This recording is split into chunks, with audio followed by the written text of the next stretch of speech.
BJP अध्यक्ष JP Nadda ने पश्चिम बंगाल के हुगली में वंदे मातरम भवन का दौरा किया।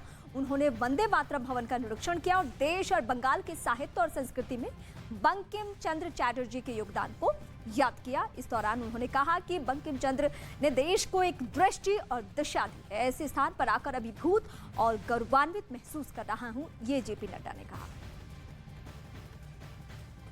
और पश्चिम बंगाल के 2 दिवसीय दौरे पर बीजेपी के राष्ट्रीय अध्यक्ष हैं जेपी नड्डा, जिनकी भूमिका, जिनकी सक्रियता हमने चुनाव में देखा, विधानसभा चुनाव में, और एक बार फिर से उनकी सक्रियता पश्चिम बंगाल को लेकर बढ़ चुकी है।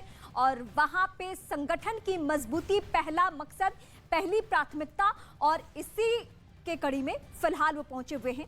और ये आप कार्यक्रम की तस्वीरें देख रहे हैं जहां बंकिम चंद्र को लेकर उन्होंने बड़ी बातें की। पश्चिम बंगाल के वो दौरे पर हैं। भव्य स्वागत कोलकाता एयरपोर्ट पे किया गया। उसके बाद वंदे मातरम भवन का उन्होंने निरीक्षण किया और बंकिम चंद्र के विचारों की तारीफ की है। और बंगाल की जो संस्कृति है, जो उसका इतिहास है, उसको लेकर भी उन्होंने बड़ी बातों का जिक्र किया। आज मुझे ऐसे स्थान पर आने का सौभाग्य मिला है। मैं सच में अपने आप को पुनः अभिभूत महसूस करता हूं, गौरवान्वित महसूस करता हूं और नई ऊर्जा और संचार के साथ मां भारती की सेवा के लिए तत्पर होकर के आगे बढ़ने का और अपनी पार्टी को और राष्ट्रवादी ताकतों को बढ़ाने का मुझे सौभाग्य प्राप्त होगा और हुआ है। उसको नई ऊर्जा और संचार के साथ बढ़ाने का काम हम करेंगे।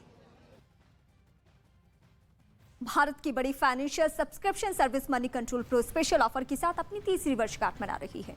रोजाना सिर्फ ₹1 में मनी कंट्रोल प्रो सब्सक्राइब करें और ₹1 लाख से ज्यादा के ऑफर पाएं।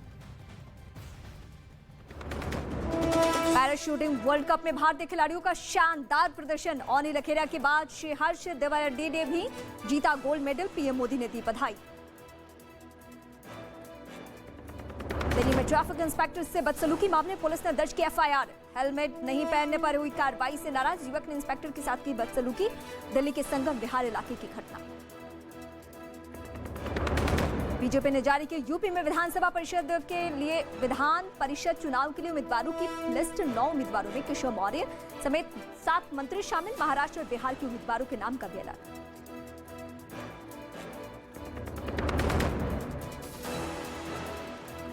दावा किया जा रहा है कि वो एक-एक करके कई इलाकों से यूक्रेन के सैनिकों को खदेड़ रहे हैं। कुछ रोज पहले ही रमजान कादिरोव ने लुहांस्क प्रांत के सेवेरोदोनेत्स्क शहर पर कब्जे का ऐलान कर दिया था। हालांकि उनके इस ऐलान के बाद ही लुहांस्क के गवर्नर ने साफ कर दिया था कि सेवेरोदोनेत्स्क शहर पर रूस के कब्जे की बात झूठी है। वहां के गवर्नर के मुताबिक सेवेरोदोनेत्स्क के सिर्फ 70% हिस्से पर ही रूसी सेना और चेचन लड़ाकों का कब्जा